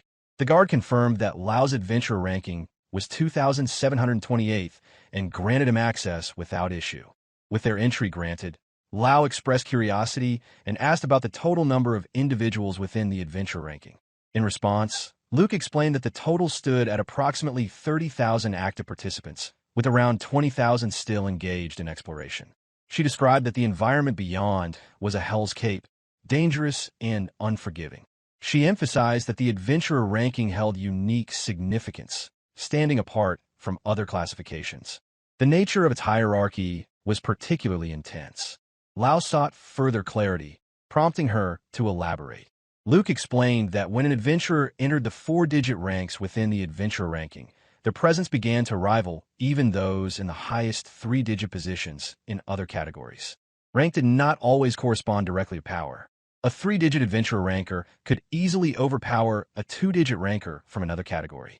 In other domain, digits were symbolic but not definitive. True strength was forged within the adventurer ranking. Loue reflected on this explanation, sensing the fierce competitiveness present in the field. His expression showed that he understood the weight of the system. Walking ahead of him, Luke also appeared to recognize the magnitude of the situation, though her demeanor remained lighthearted. They made their way deeper, and the surrounding environment was stunning, brimming with natural beauty. Luke observed the landscape with excitement, loudly acknowledging that their adventure was truly beginning. Their journey took them deeper into the Azaban forest, an area designated as Danger Zone 48. A moment later, sensing a shift of change on Luke's expression, Loue asked if something was wrong. He explained that his instincts had been triggered, noting that something about the forest didn't feel ordinary. Luke acknowledged his observation, impressed that he had perceived it. She recalled what had been stated before entering.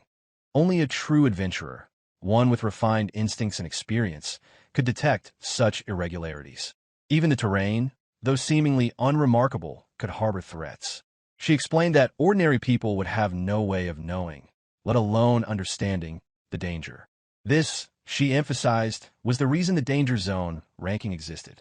Luke continued explaining that Azaban Forest had been added to the danger zone ranking 2 months ago due to a monster outbreak. With each step, the forest proved more menacing. Every tree, every clearing, every faint sound could conceal a threat. Though beautiful, the forests were a deceptive mask. Suddenly, the atmosphere shifted when powerful beasts emerged without warning, and their presence overwhelming. These creatures advanced swiftly, targeting both Luke and Loue without hesitation. Reacting instantly, Loue unsheathed his sword and prepared for battle. Luke called out to him with urgency, demanding protection. Loue responded without hesitation, assuring her there would be no problem. In that instant, he released a burst of energy, employing a slashing technique that tore through the oncoming beasts with apparent ease. As he carved a path forward, dispatching the monsters efficiently, waves of aura radiated from the battlefield. These pulses of energy began attracting even more threats. Soon, the area echoed with howls as additional monsters were drawn to the surge. Despite the growing danger, Loue remained composed because beasts that lacked strong spiritual presence were easily dealt with. Having finished off the initial wave, Loue raised his prana and prepared his next sword technique. Prana surged through his blade, and once Loue was ready, he released a sharp gale of sword blade at the perfect moment, cutting through the new wave of monsters in a single strike. Observing the technique, Luke immediately recognized it, and she asked if it was the one Adol had taught him. Loue casually confirmed that it was indeed one of Adol's teachings.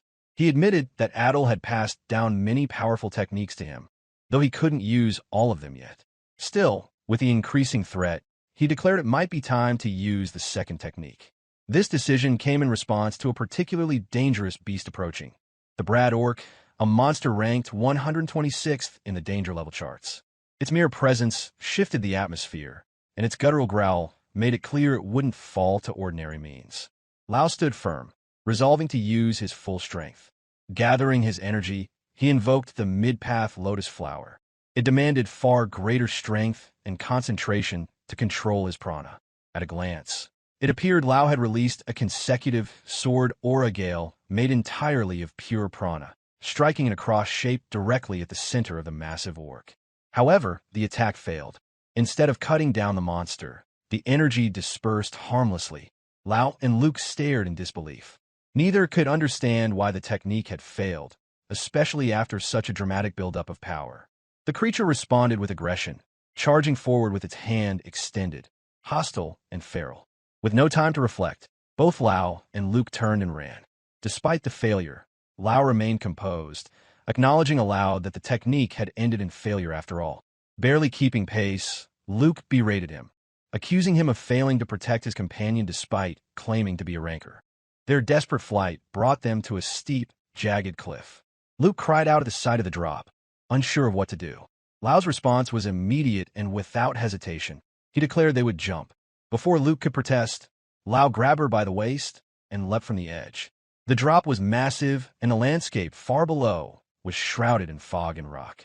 Luke screamed in panic, her voice cracking as if she expected death to claim them at any moment. Yet Loue remained calm, descending swiftly and landing without difficulty.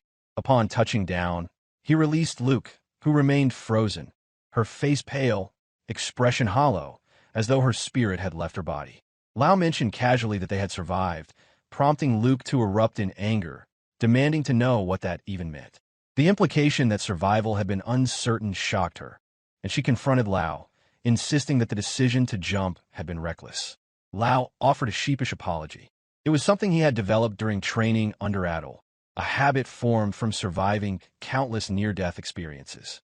Luke calmed herself and could only gape in disbelief, questioning what kind of training considered jumping off cliffs a normal procedure. Loue didn't deny it.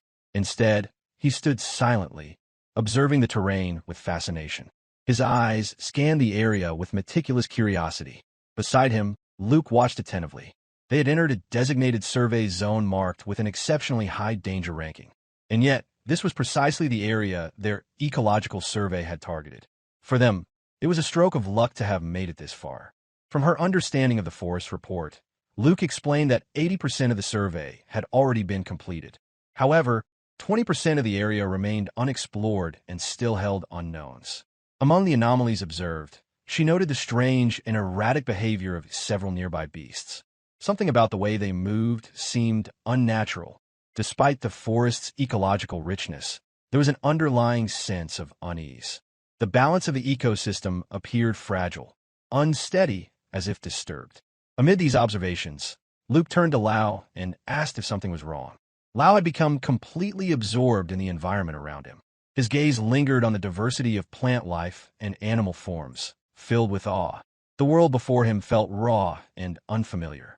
He admitted to himself that he had never encountered a place like this, untouched and teeming with unknown life. This, he realized, was the essence of true adventure. His thoughts drifted to the past, to a memory of Yuna. He recalled the promise they had made, to explore the world together. Yuna had been spoken with passion and certainty. The one who shared that dream had spoken of adventure as something sacred. Now, standing in this uncharted forest, that vision returned. Loue remembered Yuna's words with clarity. In that moment, he understood what she had meant, that this was the adventure they had imagined. Just then, a shadow passed through the trees. Something moved ahead, an unfamiliar presence. Loue instinctively drew his sword, readying himself for confrontation. Luke urged caution as the figure stepped closer, revealing the source of the movement. The creature before them was not a predator. It was a Yunahasaros, a magical beast, and a rare one. The Yunahasaros limped toward them, its body weakened by some form of injury. It showed no aggression, only slow, cautious steps. Luke stepped forward carefully while Loue assessed the situation and asked if he should defeat it. Luke quickly answered that there was no need for combat. She identified the creature as a Yunahasaros, a rank 4 rare species on the verge of extinction. These beasts were often hunted for their magical horn. Loue asked if it could be healed, and Luke confirmed that she had the training to apply basic medical treatment, especially for minor wounds. Her knowledge covered the fundamentals needed for emergencies like this. Though she couldn't promise a full recovery in the field, she was confident she could stabilize the creature and prevent further injury.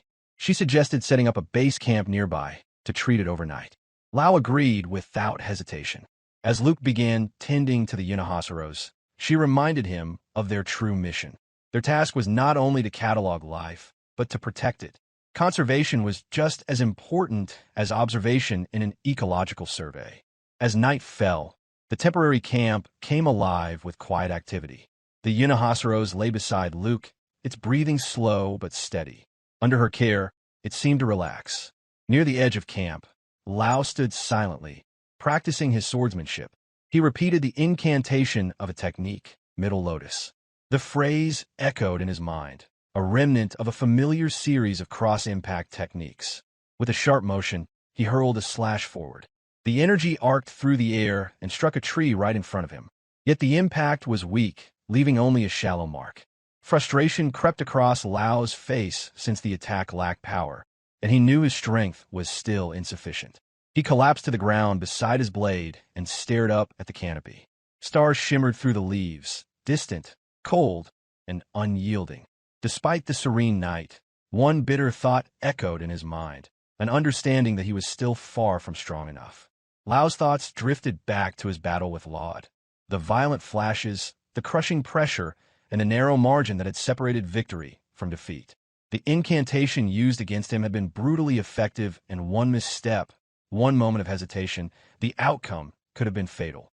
The bitter truth echoed in his mind. He had not yet mastered those arts. Despite all his training, the power he possessed still felt incomplete. The island of God remained far beyond his reach, and the strength required to approach it still eluded him. What lay within his grasp simply wasn't enough.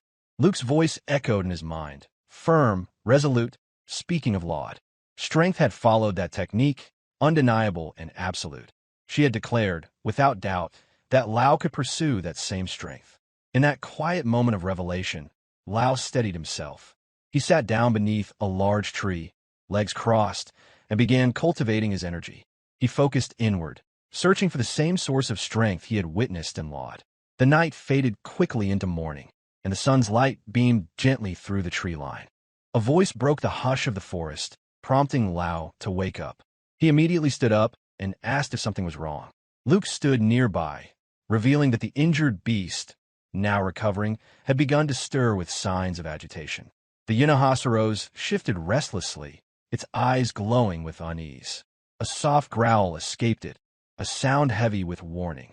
After observing the creature, Loue noted that its condition had improved. Luke explained that the beast's fast recovery was due to its rare bloodline and natural resilience. Its potent magical constitution had accelerated the healing process. Despite the recovery, tension remained in its eyes. Luke added that the creature was still young and, under normal circumstances, should have taken well to human contact. Its wariness, she guessed, likely stemmed from being harmed by a human before. That suspicion proved true as Loue stepped closer and focused on the Yunahasaros' horn. Deep gouges marred its horn, an evidence of a failed attempt to sever it. Poachers had long targeted such creatures. Driven by greed, they ignored ethics and law alike. Yunahasaros' horns were prized on the black market for their magical value. Despite the prohibition, strict and absolute, illegal hunting persisted. Even the threat of imprisonment had done little to stop the trade. Most poachers operated in secret, tracking down rare creatures and harvesting their parts with ruthless efficiency. The species had dwindled. The Yunahasaros they now cared for belonged to a fragile lineage teetering on extinction. Mistaking Luke for the poacher who had attacked it, the Yunahasaros lashed out suddenly, causing her to leap back in surprise. Loue moved instantly, intercepting the beast's horn with his sword. His blade met the strike and halted it effortlessly. The Yunahasaros recoiled in fear, its aggression replaced by panic. Its eyes darted between Loue and Luke. Then something inside it broke. It turned and fled. Luke reacted immediately. Urgency filled the air as the creature vanished into the deeper brush of the forest. She shouted to act quickly, but Loue hesitated.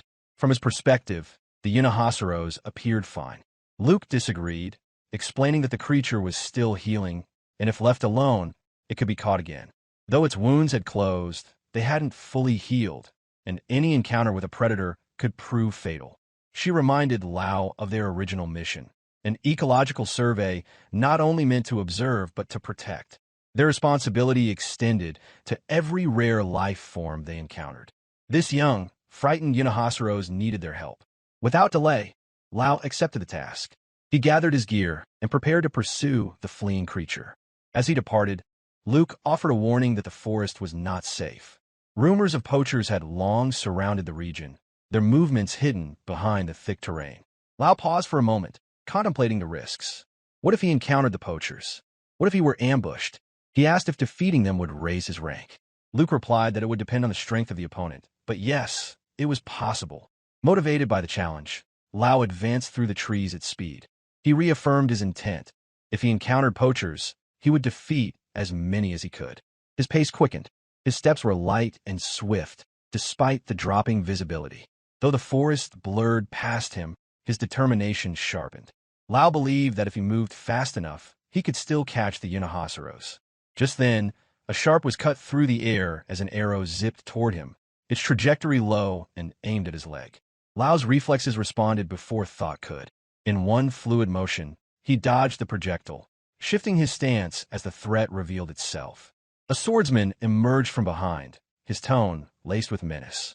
Frustration radiated from the man as he hurled insults at Loue, mistakenly believing he was a poacher, and lunged to attack. Loue countered instantly, releasing a powerful aura that surged outward like a barrier. The shock on the swordsman's face made it clear. He had truly believed the strike would be fatal, yet it had been stopped cleanly. The sheer speed, intensity, and force of Lau's energy overwhelmed him. A flicker of realization dawned in the man's mind as he registered the strength and color of Lau's prana. The man raised his hand and faltered, urging to halt the fight. Recognition filled his voice as he studied Loue carefully. Loue immediately recognized the man. It was Darkus. Then, Loue turned his head toward the branching path behind him and saw Eddie knocking an arrow, ready to strike. Despite the familiar faces and the fact that he had just fought both of them 2 days ago, Loue couldn't recall their names, so he asked who they were. Frustration erupted simultaneously from both Darkus and Eddie as they shouted their respective names one after another.